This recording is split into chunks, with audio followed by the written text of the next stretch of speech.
Hope we live.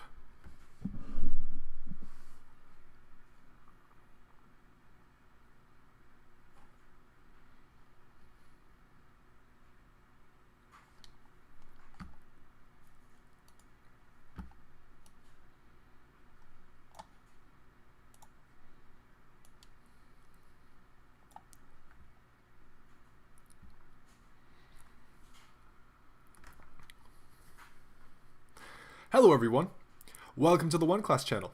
My name is Millan and I am a software engineering student at Carleton University here in Ottawa, Canada. Today we will be going over some commonly asked physics questions at both the high school and university or college levels.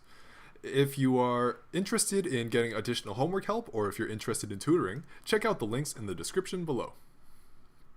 Cool, so let's switch screens real fast.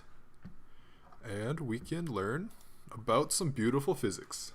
Okay, let me start this. Okay, the first question that we got on the menu today is, what are infrared rays? Infrared waves. Okay, so infrared waves are a subset of electromagnetic waves. So if I draw that out, electrotic waves as a subset are infrared waves.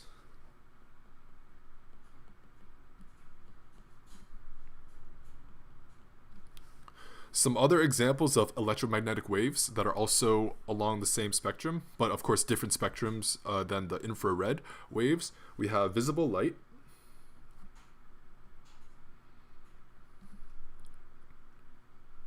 we also have radio waves. We also got X-rays and ultraviolet waves.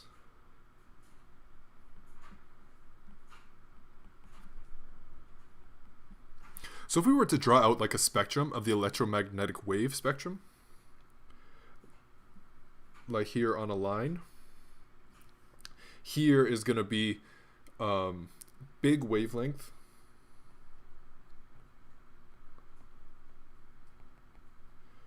and small frequency,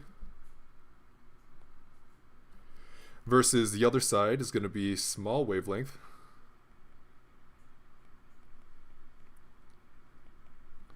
and big frequency. Visible light would be just around here. I'll put that in light red. You know, visible light is like a very small section. Past that, we'll get ultraviolet. I'll put that in violet. That makes sense. Ultraviolet waves occupy this area, maybe like this. X-rays are going to be maybe in blue, like maybe like that. X-rays occupy this area. Infrared waves, I'll make them like a deeper maroon red, is just underneath visible light, and then like deeper towards the low frequency big wavelength area, we get radio waves. Okay, so infrared waves, a place that you've likely experienced them already is like if you ever have a camera on a TV remote or any other type of remote control device.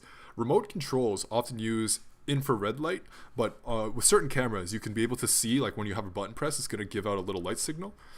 That's an example of how infrared waves are used. A lot of the times it's for communicating signals that are invisible to the human eye, because the humans can only see what's in the visible light spectrum. This is what humans see. So in terms of some of the wavelengths or some of the frequencies that these electromagnetic waves, specifically infrared waves, occupy, is if I pull up this chart right here, see if we can zoom in a little bit. Yeah, so you see infrared light is just a little bit larger in wavelength, lower in frequency than visible light. Also, if you ever had night vision goggles, or if you're familiar with those, night vision goggles, they work in the dark where there's not much visible light because they still pick up the infrared light, and they just shift the infrared light so that they're visible to the naked eye. So that's another application of infrared light being used in night vision goggles or TV remotes, or yeah, a lot of other wireless applications. You will see that electromagnetic waves are, particularly infrared waves, are useful. So in terms of wavelength, it's like around, a couple hundred nanometers. Yeah.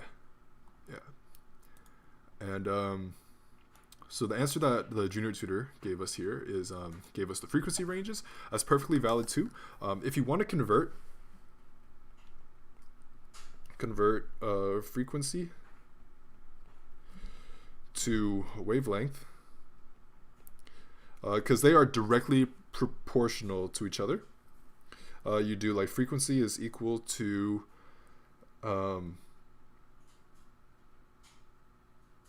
speed, which is v divided by wavelength. And in this case, it's going to be speed of light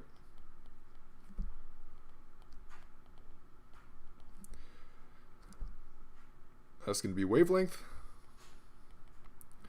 and that's frequency. Okay, so if you ever need to convert between frequency, wavelength, speed of light is pretty much always constant.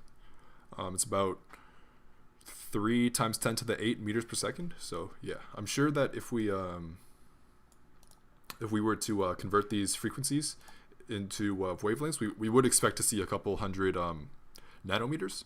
So yeah, seems reasonable. Infrared light, and I guess they're talking about night vision cameras or night vision goggles, TV remotes, just some of the many applications that this type of stuff is useful for. Okay, so the above solution is correct. Mention of the wavelengths corresponding to the frequencies would be good. Cool. That was fun. Infrared light. A good way to, infrared light. It's good. Okay. So the next question that we got on the menu today is the coefficient of static friction. More of just like how we would find the coefficient of static friction. So static friction, or what does this is represented by mu. And typically you'll have a subscript s to specify static, coefficient of static friction, coef of static friction. S stands for static, and mu k, that's for coef of kinetic friction.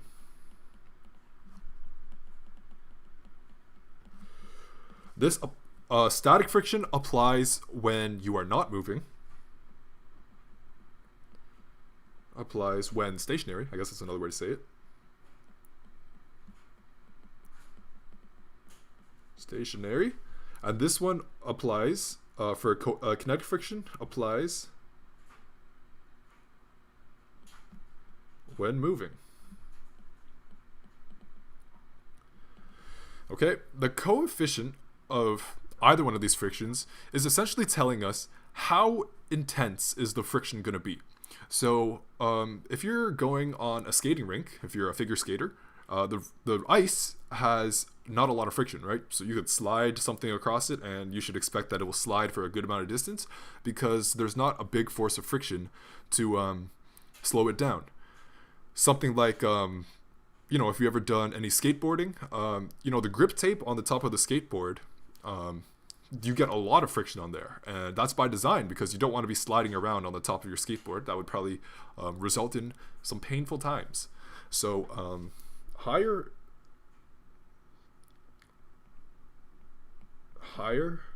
mu, that's more friction. more friction. Example, sandpaper. Like sandpaper got a lot of friction, so much friction that it actually like takes off some of the material if you really rub it against something. So sandpaper. Lower mu value. It doesn't matter which. This applies for both. You'll get less friction. An example would be ice.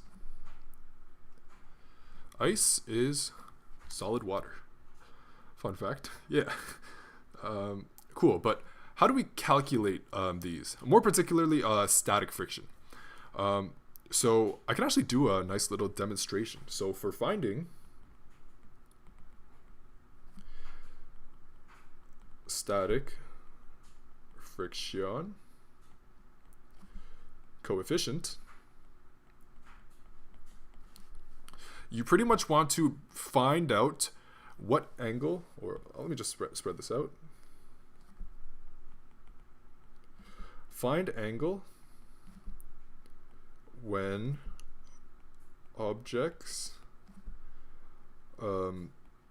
start to move when sloped. Okay, so whoops. I'll actually do an in real life example. So over here, I got like a flat surface. It's really just a calendar. Just get it like this. It's just my calendar. Okay, and here I have a calculator. Okay, so when it's flat, of course you don't expect it to move, but when you start to slope it, it starts to slide, right? The angle at which it starts to slide is the angle that you want to use for calculating your static friction coefficient. The actual equation is tan of theta is equal to your coefficient of static friction. So let's say it's all good, and then at maybe like 15 degrees, like that, you see it started to slide. That's the angle that we use, the angle where it starts to slide. Right? Now if I use this other calculator, this is a thicker calculator, but it got rubber feet. Now we know rubber is probably going to have like some type of higher friction.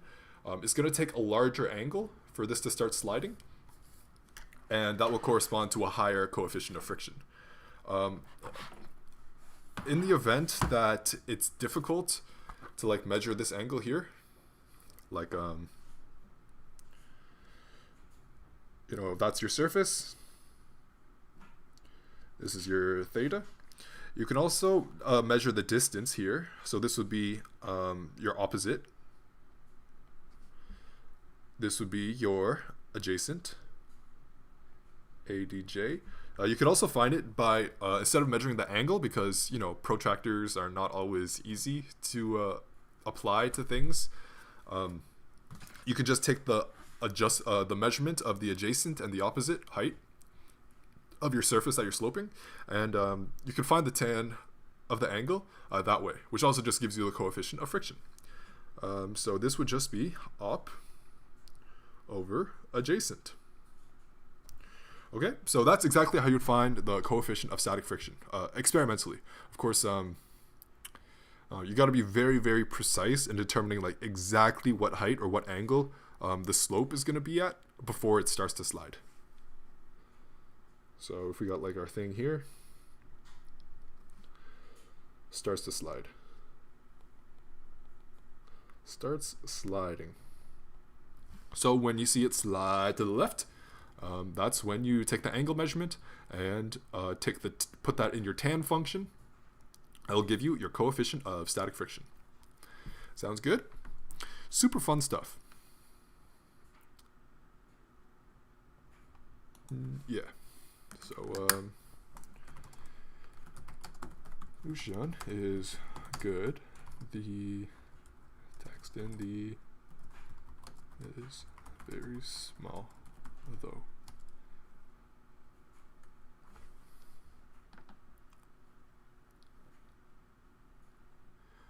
Awesome. And if you look at your tan function, you'll see that at higher angles, it's going to have a higher result. And that makes sense because if it, if it doesn't slide when it's like nearly vertical, it's, it's pretty much stuck there, which means like the friction is extremely large. Yeah. Anyways, I would call that a question complete. That's exciting.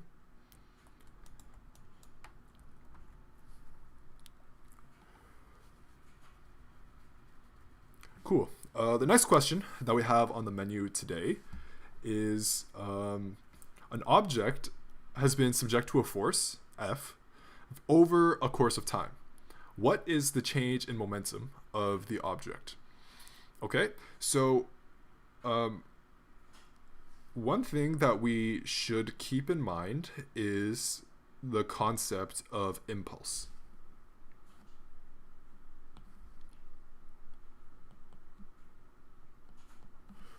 Okay, I think I have the correct theorem here. Oops. Yeah, the impulse momentum theorem. Okay, this is important. Basically, this is telling us that force, a constant force applied in over a certain amount of time. So impulse is equal to force multiplied by time applied is equal to the change in momentum.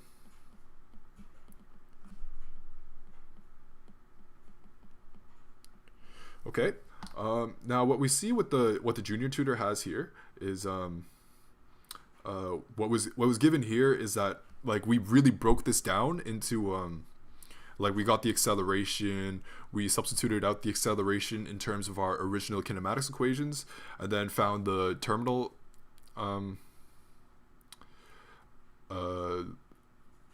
like the final momentum value, and got that.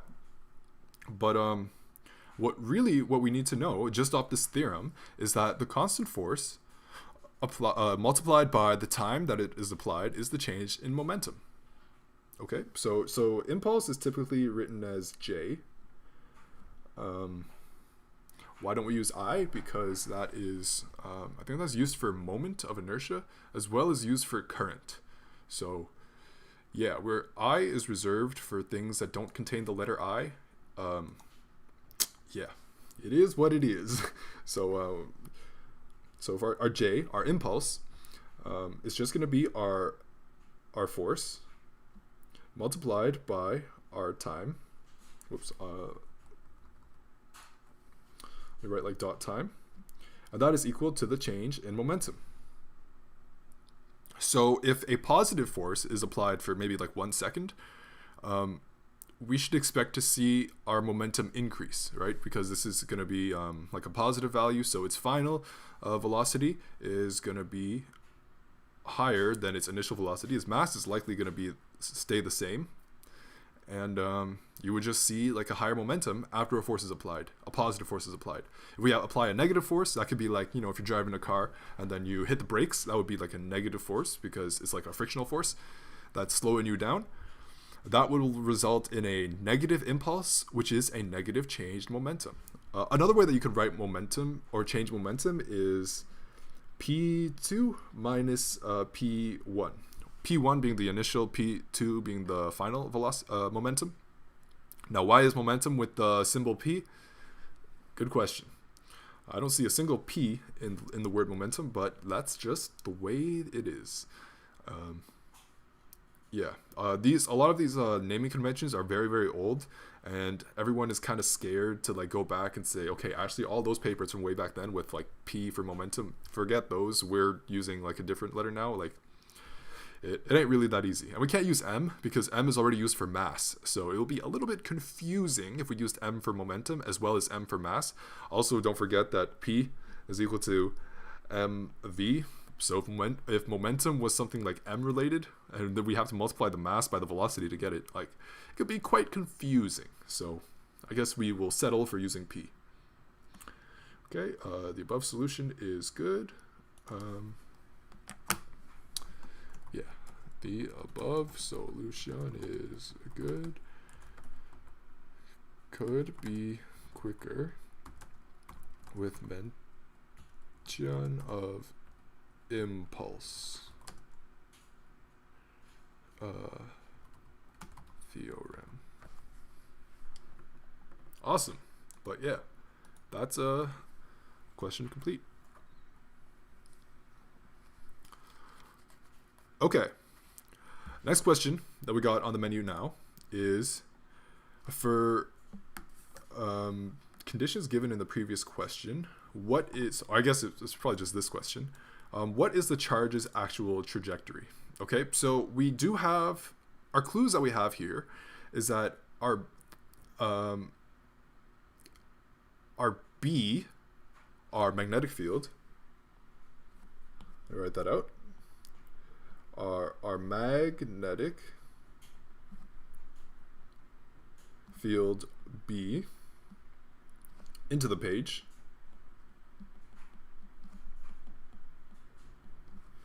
and our velocity is straight upwards, straight upwards.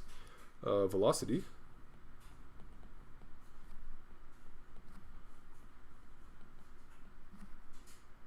of charge. This is V, and it's a vector. Keep that in mind. These are all vectors because we are assigning directions to them. Velocity is going straight up.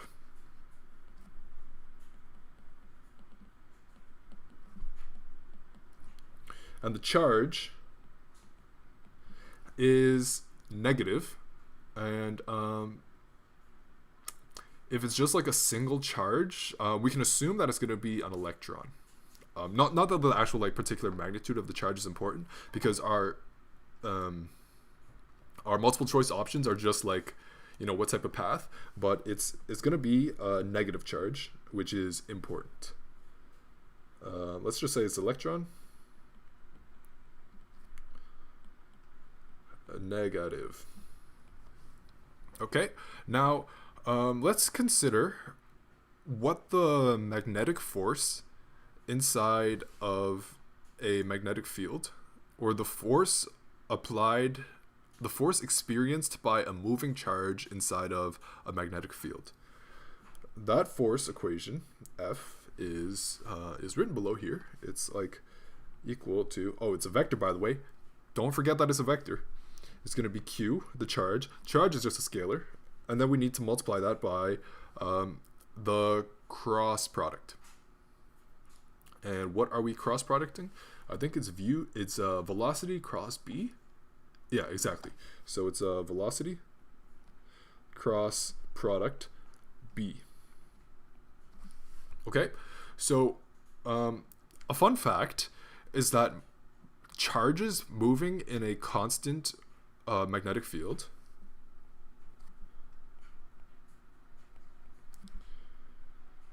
moving in magnetic fields follow circular patterns or circular paths. The reason why is because, well, you know, initially the force is going to be one direction, but like just that moment later, the velocity is also going to change. And since like the force is always the cross product, like it's the radius of its motion is always going to be, you know, towards like the center of the circular path. Now, since we know that charges moving in magnetic fields follow circular paths, we can immediately disqualify some of our multiple choice answers. So the parabola bending to the right, parabola bending to the left, it's not going to be a parabola. We can say, you know, those options are disqualified. We are not going to choose them. Now, now our choices are, what type of circle is it going to follow? Is it going to follow a, It's either going to follow a circle bending to the right, so that's going to be that's clockwise, CW, or counterclockwise, CCW. How do we figure this out? Well, we have to do the right-hand rule. But first, let's so we know that to find the direction of the cross product, we're going to use the right-hand rule. That's always the rule for cross products. But since we know that Q is going to be negative, I'll put that in a different color.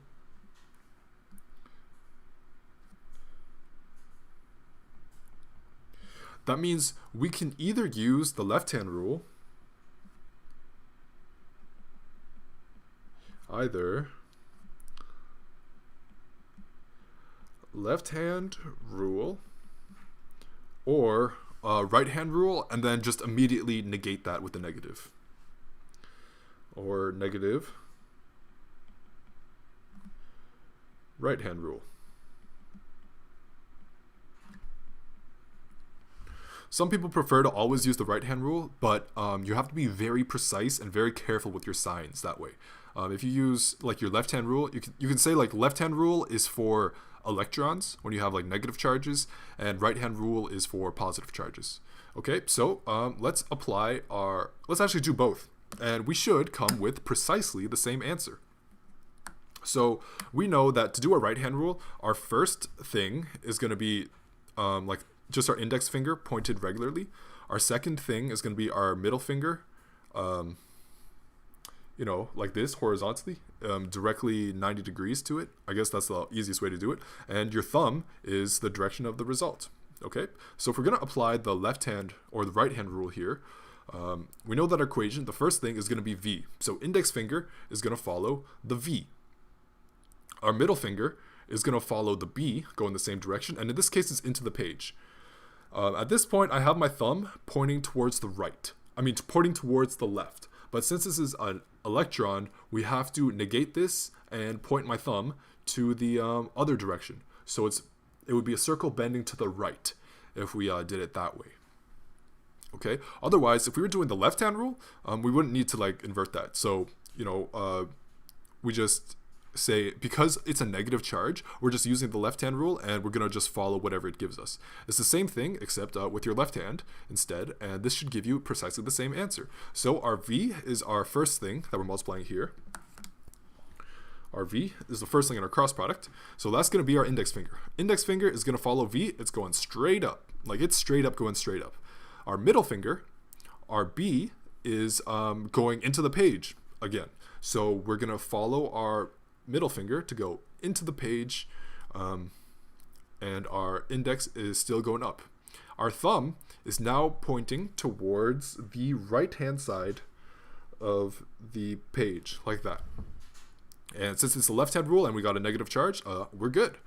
So in both of our inverse or our negated right hand rule as well as using our left hand rule, we got the force being left. And force being towards the right, like this way. Okay. Because of that, we know that if a force, like if a thing, this particle, the electron, if this is the velocity and this is the force, you know that it kind of is going to follow a circular path like this. That looks clockwise to me. So the answer would be clockwise. It would be circle bending to the right. Yep. You see what it is? It's B. That's right, B. And yeah, I guess they did it the same way. They used I, J, and K unit vectors. That's another way to kind of help visualize this more in like a pure mathematics sense, because this is like more the formal math way of doing the cross product. But yeah, you come to the same conclusion, but just keep in mind what signs you're using, and yeah, stay ready with the signs. Okay, so yeah, the above solution is good. Ooh, let's verify that. The above solution is good. Good job. I really like that question. Circles are cool. It's coming full circle. Full circle. All right. So the next question that we got on the menu today is, how is wavelength calculated? If we were to draw, first let's talk about what wavelength is. So suppose we have a wave like this. Like it's really just like this repeated over and over again. So it's like one wave repeated over and over again, and the wavelength, believe it or not, is the length of that wave. So this distance is wavelength. The symbol that we use to represent wavelength is lambda. It's a Greek letter. Yeah, that's what it looks like. Lambda wavelength. The frequency is how many times do we have a wave per second. And frequency and wavelength are very related. So frequency f is how often we have waves per unit time, but it's typically seconds.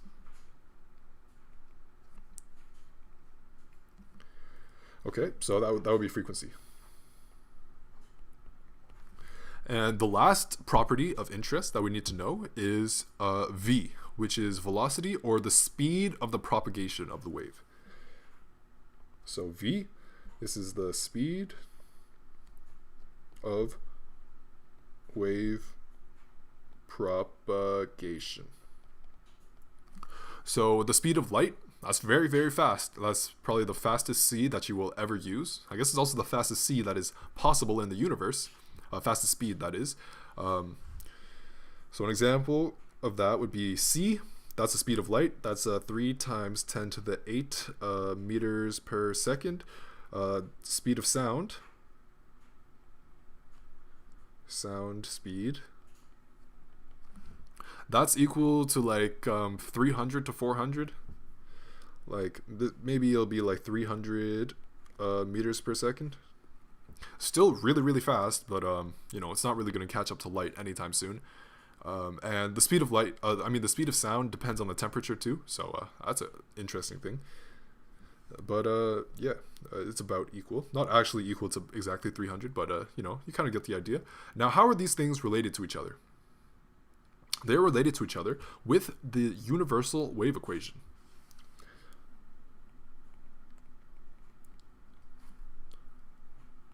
Wave equation, which is v equals f lambda. And this makes sense for units as well. Like velocity is measured in meters per second. That's just a like the SI version. I'll write out the like more official thing, but typically you'll mostly be doing like wavelength stuff and math stuff with SI. Sorry, Americans, but it's the way it's got to be. Frequency is measured in hertz, but hertz is the same as 1 over second. And wavelength is typically measured in is a distance, and is typically measured in meters. So if you see here, it all lines up. We can also write it as like distance over time is the velocity is equal to the frequency, which is 1 over time, and meters, which is just distance. So the units perfectly work out. If you wanted to find the wavelength, you would need to have the frequency as well as the velocity. So if you have two elements out of this equation, you can solve for the third one with some algebra. If you wanted to find the wavelength, you would find v over f. Okay, so and then to isolate the frequency, you would have v over lambda. Okay, so these are all different versions of the same equation, which is the universal wave equation. And with a name like that, you know that it's likely going to be important. Okay, now the junior tutor here wrote in the equation, but used v instead of f. Frequency should be represented with the letter f instead of v. So yeah.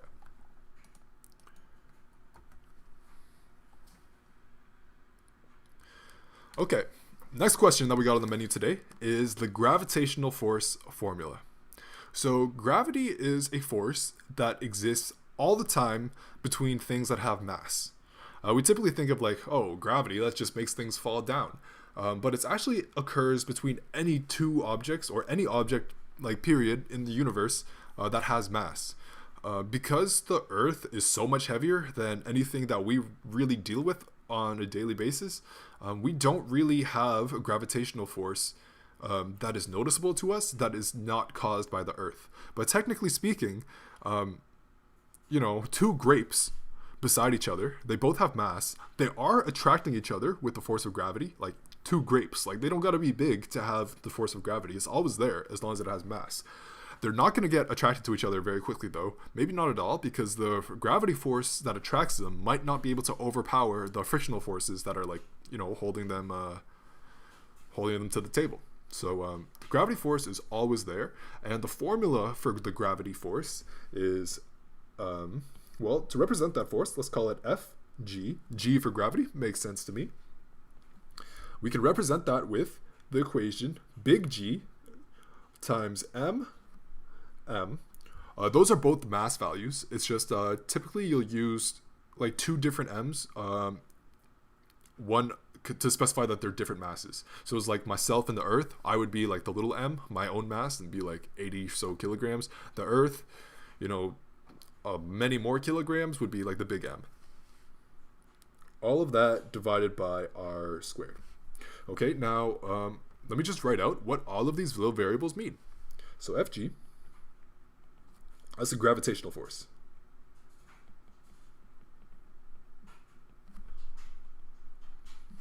Typically in newtons. That's for SI units. Pounds are also used as units of force. So lb is also valid, which is quite confusing because we typically think of lb for weight, but weight and mass are not the same, so stay ready with that. Big G, this is gravitational constant.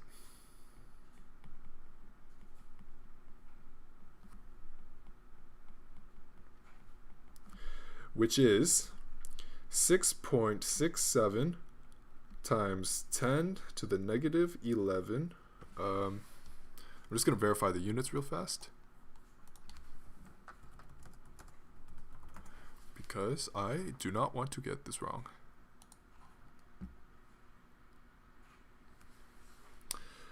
Meters. Meters cubed per kilogram second squared.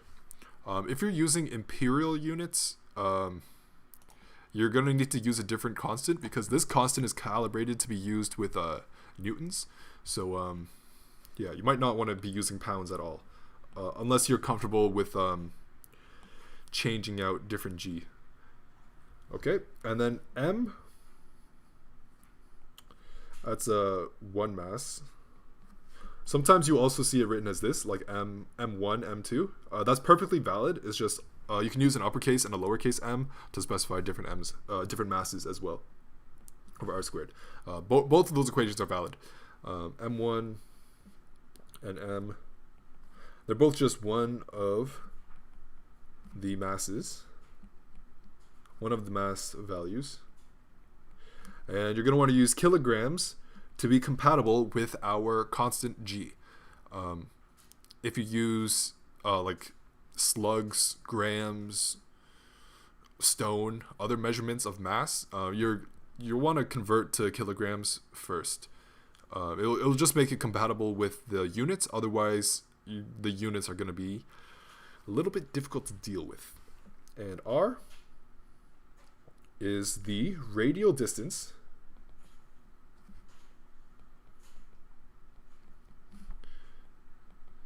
between the centers of mass.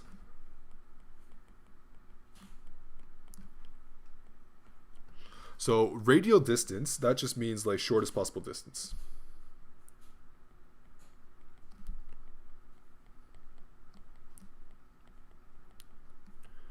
Now, what does it mean between the centers of mass? So if I'm taking the gravitational force that I experience here on Earth, the radial distance of, well, I'm standing on the ground, but that doesn't mean I have like a 1 meter or a 0 meter radial distance, because we actually need to take the distance between my center of mass and the Earth's center of mass. So the Earth, if we approximate the Earth to be a sphere, a perfect ball, circular ball, its center of mass is going to be in the absolute center of it. So the radius of the Earth has to be included in R, and then half of my height, because, well, assuming that I'm like a constant weight type guy, my center of mass is going to be about in the middle of my body, like maybe in my stomach area. So the R for a calculation of my weight here on planet Earth would be the radius of the Earth, which is like 6,000 kilometers. It's pretty big. Plus maybe about a meter and a little bit, just for like the height of from the ground up to my stomach. That's about the distance to my center of mass. So yeah, always keep in mind it's the distance between the centers of mass. Okay, and yeah, they got the equation written here. And yeah, so if you have the two masses and the radial distance between them, the constant. The constant, it's never going to change. That's why it's called the constant. You can easily determine the gravitational force. And this was discovered by, I think it was discovered by Newton. Or this relationship of gravity was discovered by Newton pretty long time ago. But I guess the G was measured and proven in the 18th century. So that's pretty old. Yeah, but the above solution is correct.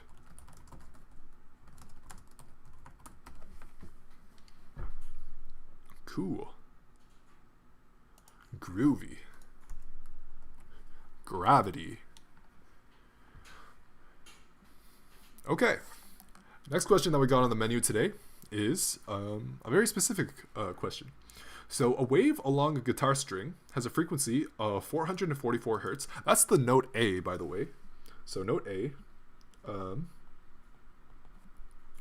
is 440 hertz, which is equal to the frequency in this case.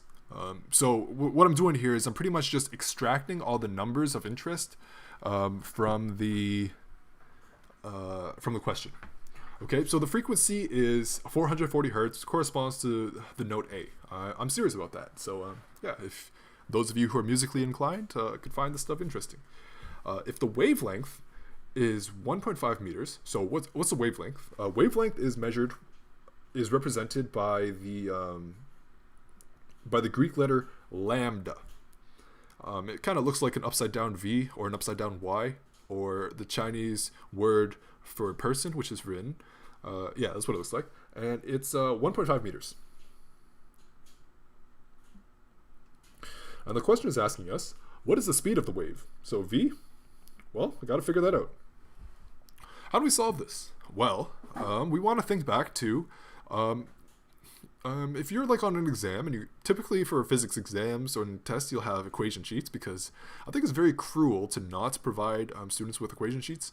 You're going to want to pretty much identify what you're given from the question.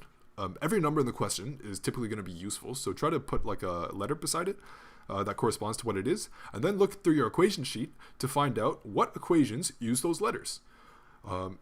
Now, just thinking off the top of the dome, I know that we are going to want to use the universal wave equation. Wave equation. And the universal wave equation is velocity of the wave, or the speed of the wave's propagation, is equal to the frequency of the wave multiplied by the wavelength of the wave. Hey, well, that actually like perfectly corresponds to everything that we're asked for in this question. So we're looking for the V. Okay, we can leave that there. We know the F, that's 440 hertz. Let's actually write that out. That's the A note, 440 hertz. Fret number 5 on a guitar. Or you could just be pulling the A string. That's the fifth string. Guitars are cool. Multiply that by the wavelength of 1.5 meters. And that should give us our velocity. Hertz is also 1 divided by seconds. So our unit is going to be meters per second. You can also write meter hertz, but typically you'll write it as meters per second. So I'm going to pull out my handy dandy calculator and do 440 times 1.5. And that is 660 meters per second. So that is the speed. Let's square it off because it's our important final answer. Speed of the wave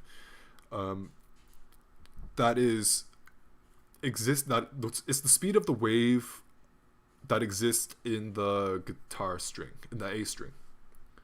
Oops. Speed of wave in guitar string. And you do have an A string, so that's probably the string that was pulled. And does that sound reasonable? Honestly, I don't really know the speed of wave inside guitar strings, but yeah, it sounds about reasonable. And the solution that they calculated is precisely the exact same that we got. Yeah, so the above solution is good, but they used n for frequency, which is unusual.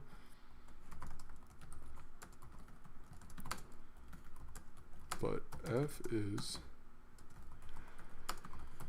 for frequency instead of N. Yeah. Okay. Cool. Groovy. So the next question that we got on the menu today is, if the speed of light is 3 times 10 to the 8 meters per second, what is the distance that it travels in 1 year? So the question is pretty much asking how long is a light year?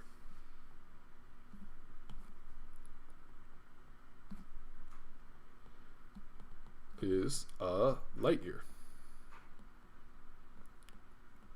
Light year is a big unit that is used in a lot of astronomy and like deep space type of applications.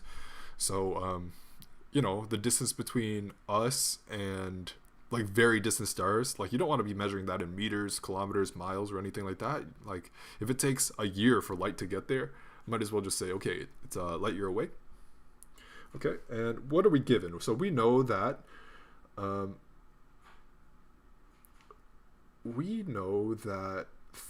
our speed of light, our v, is equal to c. C is typically used for the speed of light.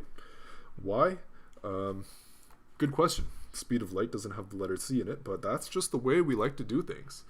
And that is 3 times 10 to the 8 meters per second. And we're looking for the distance that it travels in 1 year. Our that would be like our t for time is 1 year. But let's try to get this into seconds, because otherwise you know, the units are not going to be very cooperative with each other if we have meters per second and years.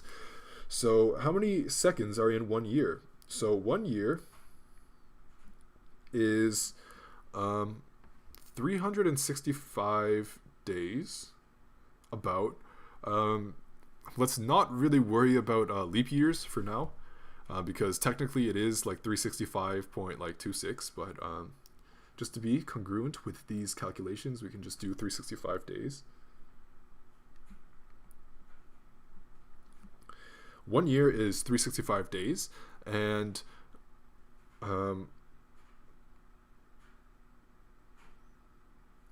in 1 day, wait a minute, I should not be writing this as a fraction.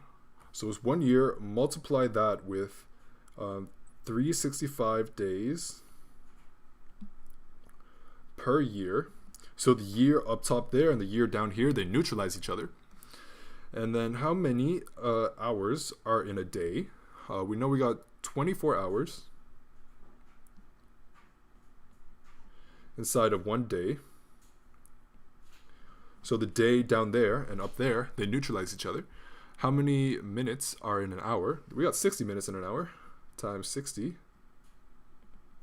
min per 1 hour. So the hour down here neutralizes that hour up there. Multiply that by 60 seconds every minute. 60s per 1 min. So the minutes down there neutralizes the minute up there. So T is equal to 1 times 365 times 24 times 60 times 60. Seconds, hours, seconds, minutes, hours, days, year. So yeah, send them through the calculator and find out exactly what that is. 365 times 24 times 60 times 60. Whole lot of 60s. That is 3153600 seconds. 31 million seconds in 1 year. Take a while to count up to that. Take you a whole year to count up to that.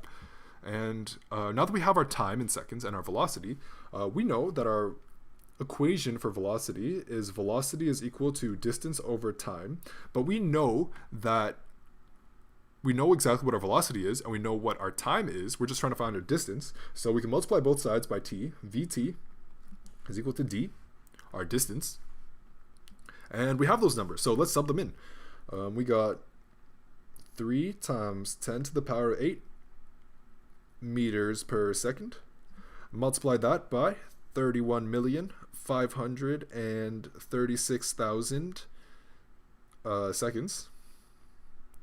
You see how the seconds up there and the seconds down there, they neutralize each other, and that just leaves us with meters. So let's send that through the calculator and figure out what that is. So I still got the 31.5 million still in my calculator, so I can just multiply that by 3 and then multiply it by 10 to the power of 8.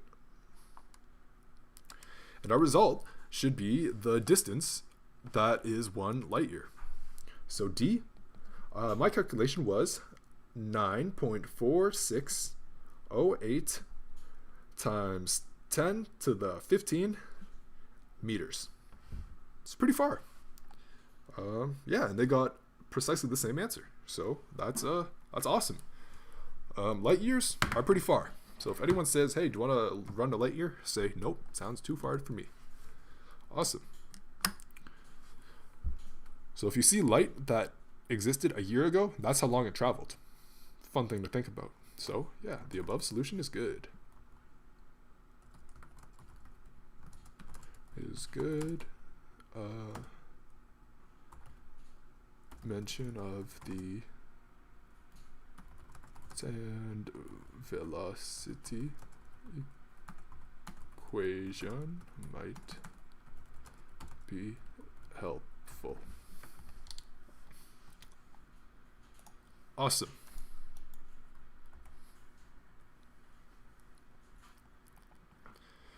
Okay. So, the next question that we got on the menu today is, from which end does the bar magnet do the magnetic field lines emerge from? Okay, so let's say we got a bar magnet. We got north. We got south.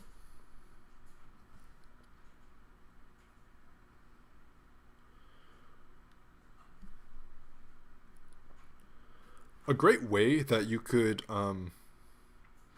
help keep your mind on which direction do the magnetic field lines go is that you imagine the field lines is going to point where a hypothetical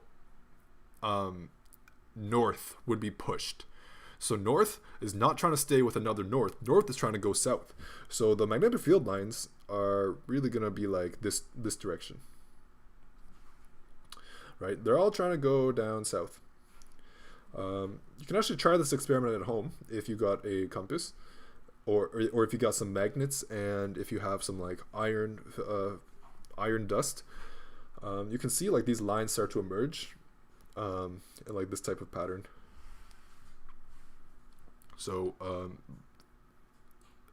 what's interesting to think is that while we think of the North Pole as like, you know, Santa's house, north of Canada, north of Russia, north of Scandinavia, North Pole is actually where our compasses actually point to the magnetic South Pole.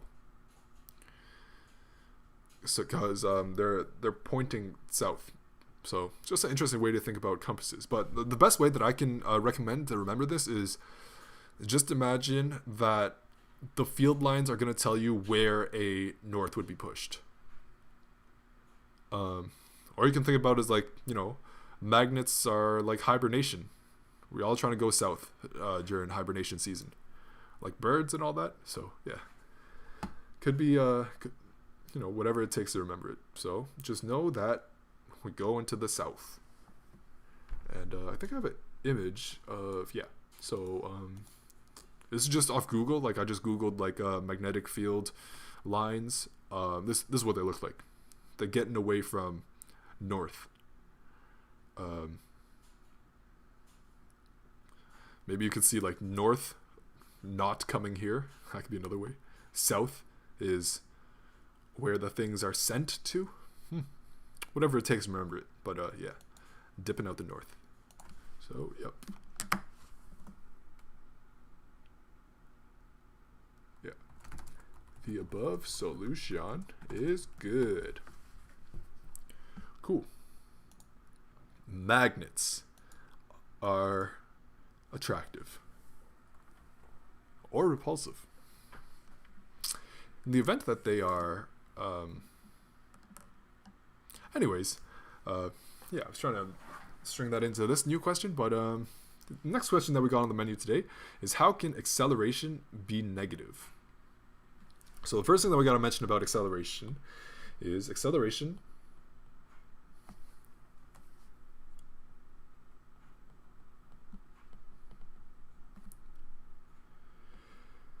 is a vector. It has a numerical value, or it has a magnitude and direction. And what does acceleration represent? It represents the change in velocity with respect to time.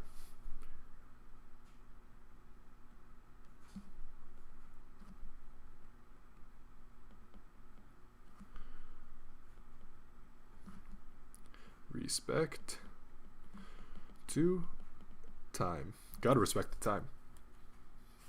Okay, so let's actually consider some situations that could kind of help us visualize a negative acceleration or a positive acceleration.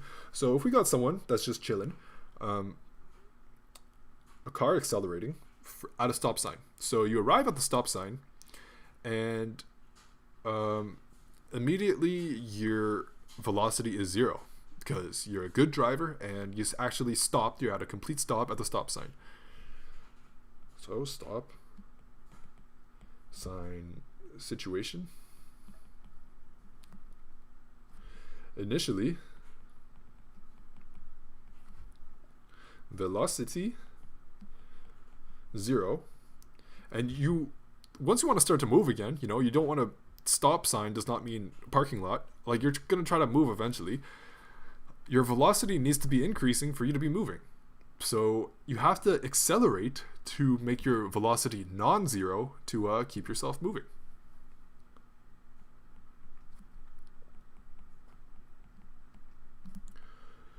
To increase velocity until car is moving along. Okay, and as you're moving, you're driving safely in a straight line, you see another stop sign. When you stop at a stop sign, like, your velocity is going to be, you're going to see that on your speedometer, like, you're really moving. At a stop sign, you need to reduce your velocity. So encounter a new stop sign.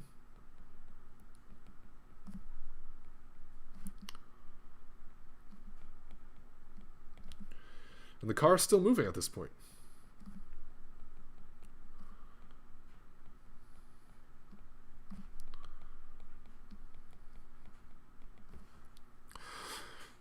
To prevent yourself from doing something dangerous and running that stop sign, you gotta stop. you have to reduce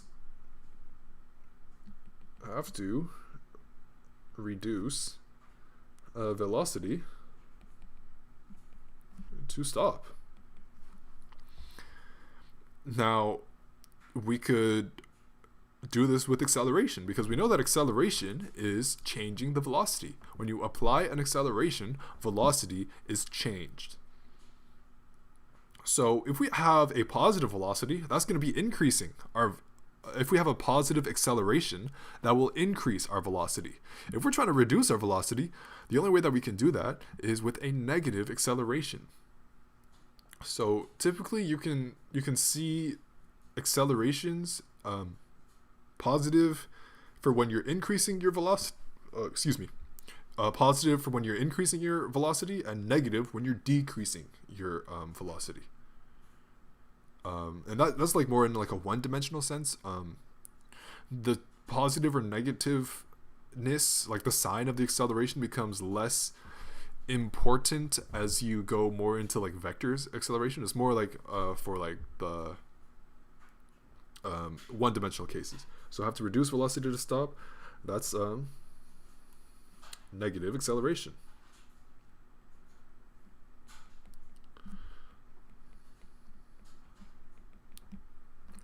So if positive A, that means faster.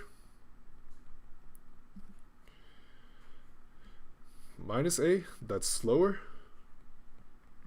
And if you keep accelerating backwards, you're going to start reversing. Forward and reverse. Of course, that's not going to happen with your actual, pressing the brakes does not just change your car's gear and put it into reverse and just like have you backing up. You got to change gears for that. But if you wanted to continue a backwards acceleration, once you've stopped to continue a backwards acceleration, you would start reversing. Okay, so acceleration is definitely going to be negative, and stay ready for that. Stay ready, because the signs are quite important, especially if you're just doing in one-dimensional cases where like sign really defines the direction. Okay, you could also call it deceleration for slowing down, but signs really just are used to define the direction. Yeah. The above solution is good. Cool. Super duper. Ain't that fun? Okay. The next question that we got on the menu today is this. We got two vectors, A and B. So vector A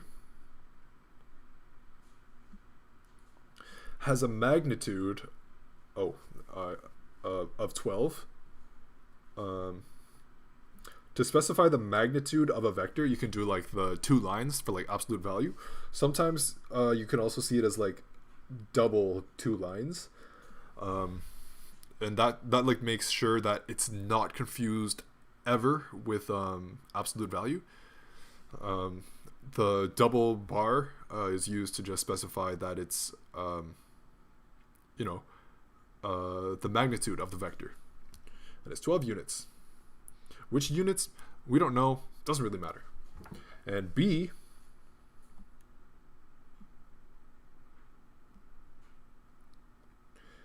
has a value of 8 units. Okay, now what are the largest and smallest possible values for the resultant value? A plus B, the magnitude of that, but the max, as well as the min value for the vector A plus B. Okay, now let's think for a second. What is, when we add vectors together, like let's say we actually have no idea what their directions are, but it doesn't actually really matter. So suppose that we have like this is our grid right here,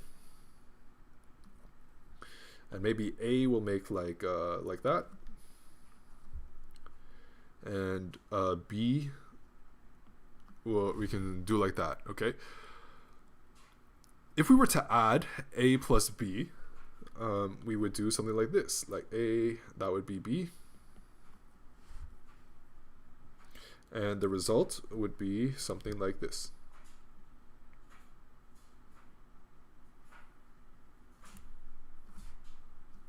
Okay, if we want to maximize R, how should we set up the directions of B and A? You know, we see right here we have A and B. They're going like they're pretty much like 90 degrees different in terms of their direction. So if we wanted to make R bigger and we just had to change the directions, it appears that this angle here, let's call that theta. As theta gets closer and closer, so limit as theta approaches 180 degrees. When theta is 180 degrees, they are perfectly in line. They would be like this. So we'd have like A and B. The result of their resultant would just be A plus B, and like we don't need to do any trigonometry to find the length of that. So you see the R that we have right here, the purple R. We cannot find that value directly without doing some trigonometry. But if A and B are on the same line, they have the exact same direction. Another word for that is collinear.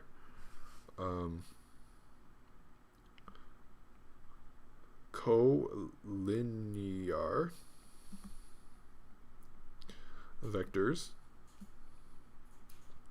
same direction. This would just be like the maximum value for their resultant. So what we're looking for is an option that the for the maximum largest possible value for the sum of those vectors would be just those two added directly, just their magnitudes added directly. So that would just be 12 units plus 8 units, and that's equal to 20 units. And if we look at our multiple choice options, we can pretty much disqualify the first two because they don't have a 20 in them, and it just leaves us with a 20 and 4 and none of the above. Now we don't know if 4 is actually legitimate, so we would have to verify 4 as being the minimum to accept this. Otherwise we'd have to go with none of the above. Okay, so in the same way that having them like head to tail, going the exact same direction is going to be the maximum, the minimum is when they have completely opposite directions. So that would be like something like this. So A, and then maybe B would be in like red. Like they don't look like they're perfectly on the same line, just pretend that they are. And R would be like this. In this case, R would just be A minus B. And if they have the exact same direction, we could just like apply the magnitudes to them. Okay, so if we were to apply that to our equation for the minimum here, we could see that it would just be pretty much the magnitude of A minus the magnitude of B, because you can't get your R smaller than that in any way. It would just be 12 units minus, let's get rid of that little speck there, minus 8 units. Quick math, 12 minus 8. For sure, that is 4. So that's 4 units. Do any of these options correspond with 4 units and 20 units? 4 units for the minimum, 20 for the maximum? Of course. C corresponds perfectly to that. So if you see the C and your C looks like your C looks like this, we know that that's got to be the right answer. So yeah, maximum and minimum for the resultant. Those will typically always involve having your vectors be collinear on the same line. Maybe same direction and on the same line. Maybe it's not good to say same direction because that would imply like they're both going like that way. It's better to say on the same line because they could be going like perfectly opposite directions. Like you see here. These are opposite directions.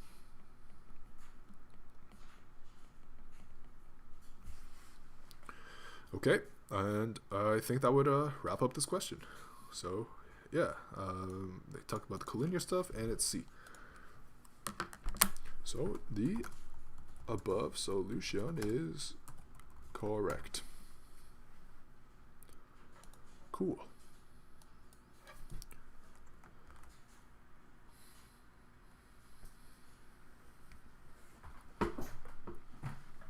Okay. Next question that we got on the menu today is how many light years away is the sun from the Earth? So another way that we can ask that question is distance from the sun to the Earth in light years.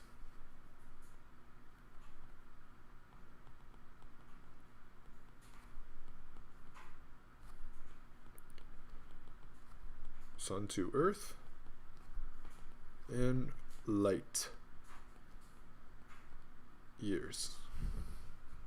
Okay, so we actually kind of need to know exactly what the distance between the sun and the Earth is before we can like get a light year conversion from it, and it would actually be kind of impossible to solve this question if we didn't already know somehow, some way, what the distance to the from the Earth to the sun is, and it's not specified in the question, so we're gonna have to get that ourselves.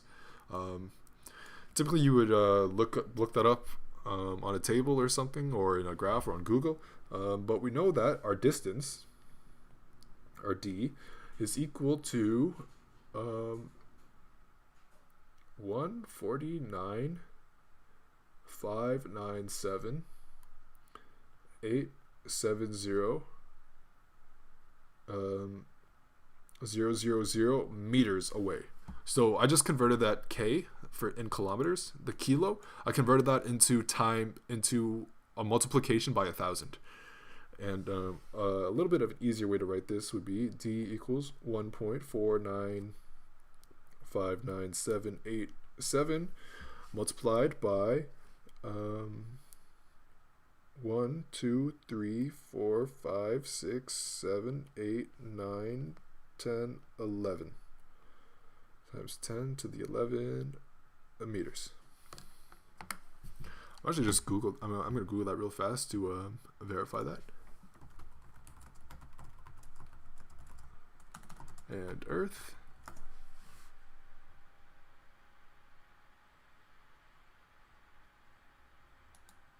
Yeah. Okay. So yeah, it makes sense. Wait a minute, 147.94. Well, a difference of 200 million, or a difference of 2 million kilometers is significant. So, also keep in mind that the Earth is not a constant distance away from the sun. The Earth has an elliptical orbit, so some days it's gonna be closer, and some days it's gonna be farther away from the sun. So I think Google is saying current distance from the sun, but it's in the same ballpark. So we could use just the thing that we got here, the number that we got here. It could be just like at different times of the year, it's gonna be different numbers. So keep that in mind. The Earth's orbit is not perfectly elliptical, but we can carry on using this equation. Okay, so that's our distance that we have to travel. And a way that we could do this is to have the distance, let's call it DES, the distance from the Earth to Sun. And then we could also look for the distance of a light year um, distance of Ly for light year. That's going to be a different number, and then we know that this is going to be like maybe x meters per light year. And then if we do DES divided by distance of a light year, we would get the amount of light years between Earth and the Sun. And the units will work out, I promise. So how do we find the distance of a light year? We kind of went over this in a previous question in the stream, but how we could do that is we know that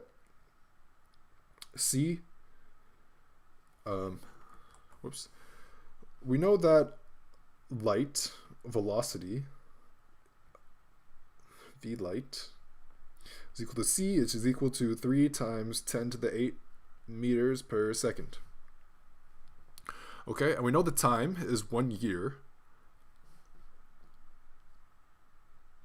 T year is equal to, we want to get this time in seconds. So 365 days multiplied by 24 hours each day, multiplied by 60 minutes every hour, multiplied by 60 seconds every minute is equal to, I'm going to get my calculator for that, 31,536,000 seconds. Okay, so the distance of a light year, DLY, for LY for light year, Buzz Lightyear, that's going to be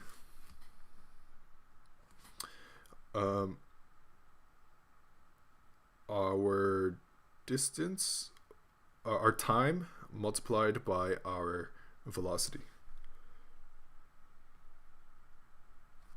V light multiplied by T year. Hopefully you don't have any tears when you look at T year. And if you look, the units will perfectly work out. Like we have meters divided by seconds for the velocity, and then we multiply that by seconds for time. So the seconds neutralizes the denominator seconds on the unit for velocity, leaving us just with meters, which is exactly what we're expecting. Okay, so to do that calculation, we got 3 times 10 to the 8. Multiply that whole thing by 31,536,000. Okay, so let's ask my calculator what that is. And we got DLY. The distance of 1 light year is 9.4608 times 10 to the 15 meters, and that's for 1 light year.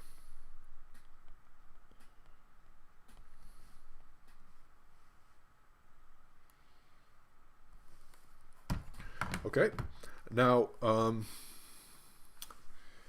now that we have the distance between the Earth and the Sun, as well as the distance of a light year, we can divide them, find the ratio between them, and that should give us the distance of the Earth and Sun, but in light years. So if we do DES, or DES in light years, LY, is equal to distance of the Earth to the Sun divided by the distance of a light year. And we can write it out this way. So we got 1.4959787 times 10 to the 11 meters multiplied by the reciprocal of d light year. That's the same thing as dividing. So it'll be light year, not light year, divided by 9.4608 times 10 to the 15 meters. The meters on the downstairs will neutralize the meters on the upstairs. So let's ask our calculator what exactly that's going to be. Okay, I still got the 9.4 value in my calculator, so I'm going to take the reciprocal of that, multiply that by 1.4995787 times 10 to the power of 11.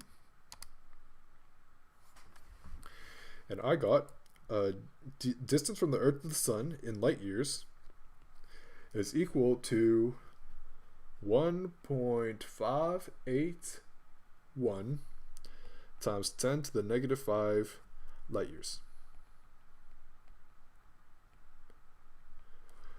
Multiplying something by 10 to the negative 5, that makes it significantly smaller. So what's that going to look like is,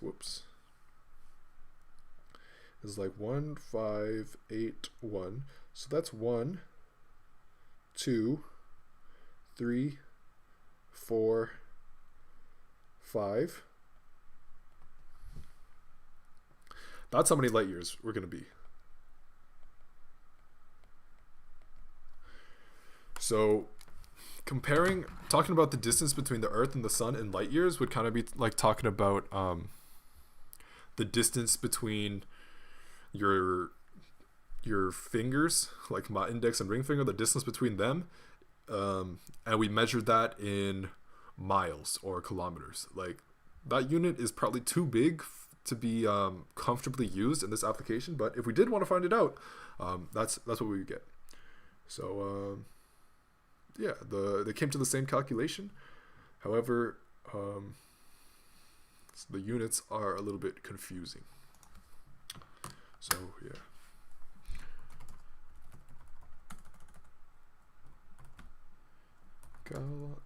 Answer is correct.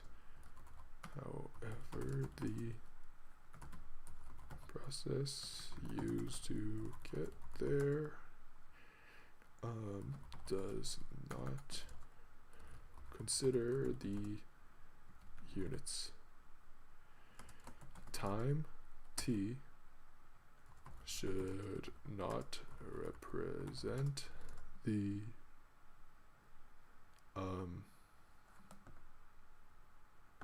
it's actually not correct. They have times 10 to times 1 to the negative 5.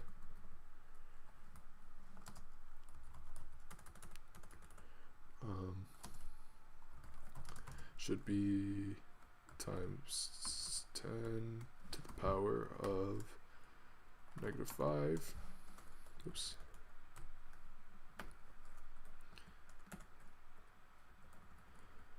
Process. And the process used to get there does not consider the units. Time t should not represent the distance value of a light year. Light years. Buzz Lightyear is a character. Oh man, I guess we finished up all of our questions. Time flies when you're having fun, as the old saying goes. So I just got to prepare something real fast. Those are all the questions for today. If you enjoyed today's Q&A and would like to be notified of when we do this next, please hit the subscribe button and the notification bell below. If you'd like to submit your own questions, also visit the links in the description right below this video, in the description of this video. So if you liked the video, and please leave a like, leave any comments talking about what you think about it, and share this video with your friends if you really liked it. This has been Millan with OneClass, and I hope to see you again soon. Bye, and I hope you have a great day or a great evening, depending on what time it is. Anyways, take care, and remember, physics is always